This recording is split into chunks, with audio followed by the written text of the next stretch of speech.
Hi friends, இன்றைக்கி நாங்கள் code movie பார்க்குறதுக்கு தேட்டருக்கு கிளம்பிகிட்ருக்கோம். எங்கள் அப்பாவும் இன்றைக்கி வராரு. நானும் என் ஹஸ்பண்ட் பெரிய பொண்ணும் போகிறோம். பக்கத்தில் தான் தேட்டர். நாங்கள் சீக்கிரமாகவே ரீச் ஆகிட்டோம். 10:40க்கெலாம் போயிட்டோம். 11 o'clock ஷோ எங்களுக்கு. டிக்கெட்லாம் காமிச்சிட்டு ஸ்ட்ரைட்டாக உள்ளே போயிட்டோம். இதுதான் எங்களோட டிக்கெட்ஸு. 190. படம் ஸ்டார்ட் ஆயிடுச்சு. வேறு லெவலில் இருந்துச்சு. படம் சூப்பராக இருந்துச்சு.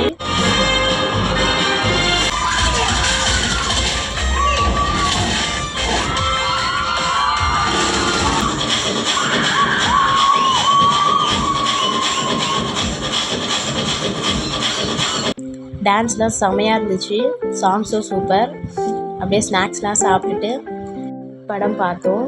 நீங்களும் உங்கள் ஃபேமிலியோடு வந்து பாருங்கள். உங்களுக்கும் என்டர்டெயின்மெண்ட்டாக இருக்கும். Thank you all.